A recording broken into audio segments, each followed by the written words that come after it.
Alhamdulillah Rabbil Alamin, thumma salatu wassalamu ala Rasulillahi wa ba'd. Aucune source externe de l'islam ne mentionne la Mecque avant 900 ans, soit le 10e siècle. Selon l'islamo-ignorant et l'islamophobe, le chrétien céleste. Écoutons-le. La première, il n'y a aucune source, aucune carte ne mentionne la Mecque avant 900 ans. Avant 900 ans. Avant 900 ans après Jésus-Christ. À part le Coran, l'unique mention. L'unique source qui parle du Coran, l'unique source qui parle de la Mecque, c'est le Coran. Et une seule fois. Tu mens, il ment. Monsieur l'islamophobe céleste, comment tu peux être ignorant jusqu'à ce point?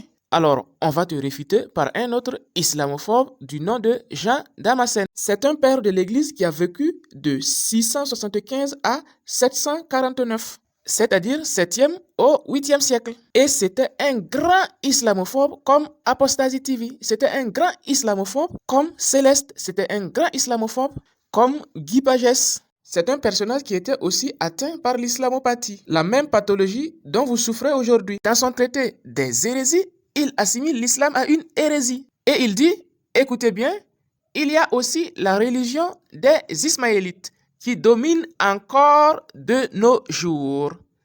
Ils étaient donc idolâtres et adoraient l'étoile du matin et Aphrodite qu'ils ont appelée précisément Shabar dans leur langue. Donc, jusqu'à l'époque d'Héraclius, ils ont ouvertement pratiqué l'idolâtrie.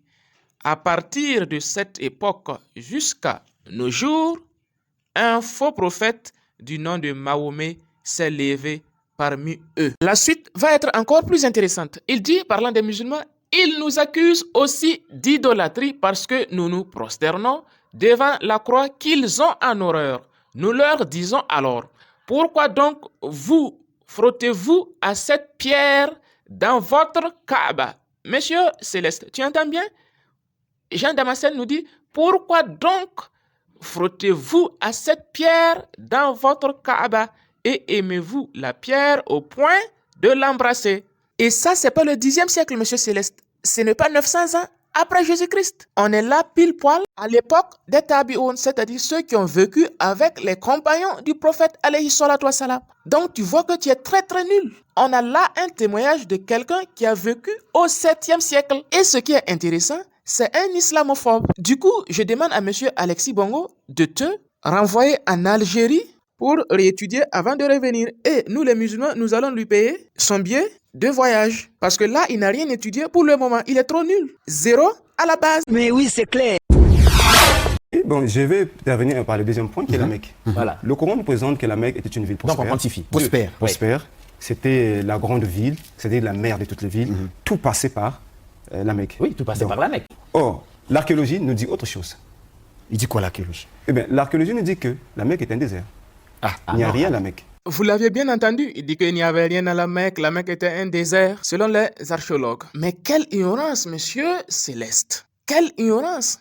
On ne va même pas changer de livre, on ne va même pas changer d'islamophobe, on ne va même pas changer d'islamopathe. Restons sur le même islamopathe. Jean de Damas, comme on l'avait déjà souligné, Jean de Damas, qui est de fin 7e siècle, non seulement il parle de la Kaaba, en plus il parle de la pierre noire. Et en plus, il ajoute que les musulmans se frottent avec la pierre noire. La question qu'on pose à monsieur Céleste, comment il a su que les musulmans se frottaient avec la pierre noire? Comment il a su que les musulmans embrassaient la pierre noire? Parce qu'il n'y avait pas Internet en ce moment. Et ce qui est intéressant, il ne va pas s'arrêter là. Il va jusqu'à décrire même la Mecque. Il nous dit, certains d'entre eux disent que c'est sur cette pierre qu'Abraham s'est uni à Abraham. D'autres qu'il y a attaché la chamelle au moment de sacrifier Isaac. Nous leur répondons, il y avait là, selon l'écriture, c'est-à-dire selon la Bible, une montagne buissonneuse et des arbres. Abraham en coupa pour l'Holocauste et en chargea Isaac. Il laissa les ânes en arrière avec les serviteurs. Pourquoi alors ces stupidités?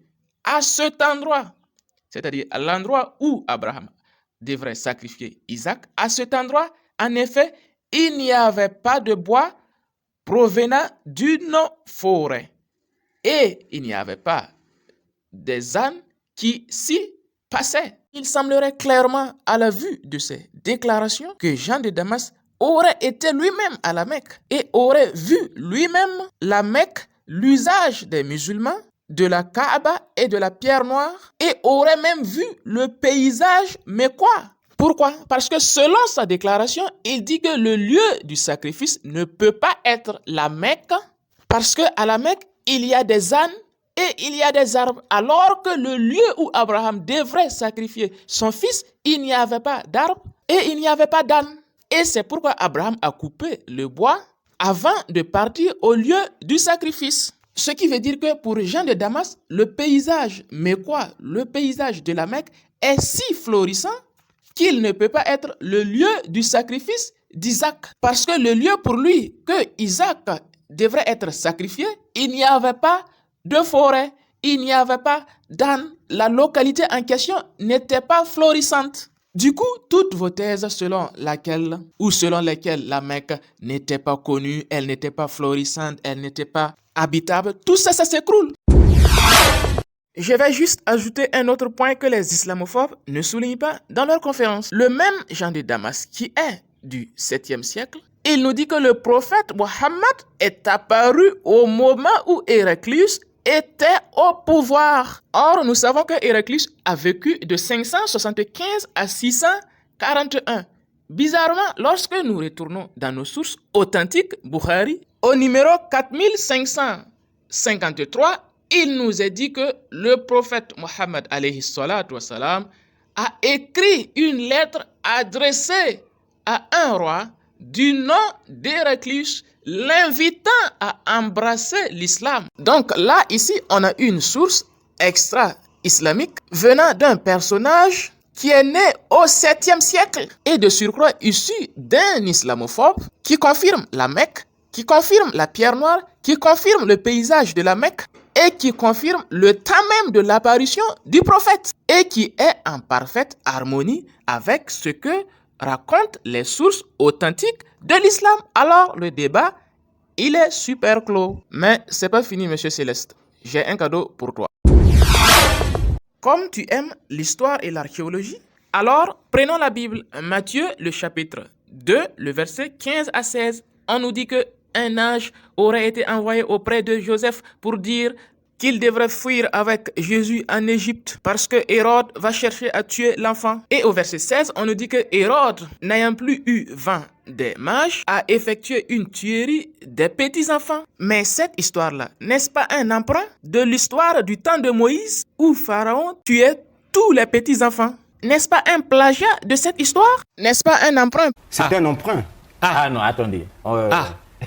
C'est un emprunt. Donne-nous une seule source extra-néo-testamentaire qui parle de cette histoire. Ça n'existe nulle part. Ce qui veut dire qu'on suit un faux Jésus qui a été monté de toutes pièces. Et ce n'est pas tout. On nous dit dans le même chapitre 2 au verset 23 que lorsque Hérode est mort, Joseph est revenu avec l'enfant dans une ville appelée Nazareth. Ça encore, c'est un autre mensonge. Donne-nous une seule source extra-néo-testamentaire datant de la période du Messie, Jésus-Christ, qui parle d'une ville appelée Nazareth. Ça n'existe nulle part. Encore une fois, un montage de toutes pièces. Comment on appelle ce genre de ville, monsieur Alexis Bongo? C'est une ville légendaire. Une ville fantôme.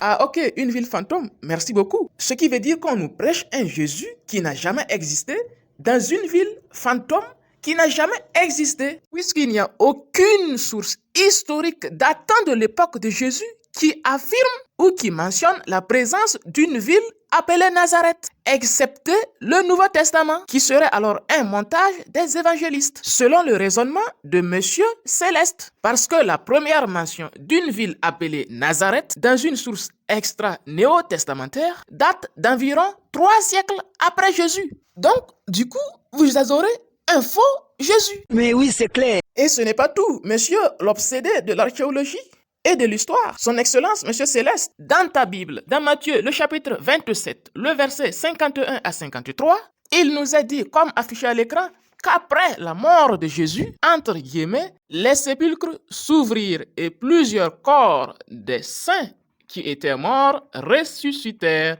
et étant sortis des sépulcres, après la résurrection de Jésus, ils entrèrent dans la ville sainte et apparurent à un grand nombre de personnes. Monsieur Céleste, donne-nous une seule preuve historique non chrétienne qui atteste l'ouverture des sépulcres à Jérusalem, ou atteste que des morts sont ressuscités à l'époque de Jésus après sa prétendue résurrection et qui se seraient fait voir par des gens de la ville de Jérusalem. On veut une seule source, pas deux. Parce que si tu ne trouves pas, ça veut dire que tu dois quitter le christianisme. Parce que toute l'histoire de Jésus, qui serait mort, ressuscité, devient clairement une histoire montée de toutes pièces. Donc, en clair, tu vois qu'il n'existe aucune religion plus fausse et plus inventée et très mensongère que le christianisme. On invente un fameux massacre des petits-enfants pour donner vie à Jésus et faire ressembler sa vie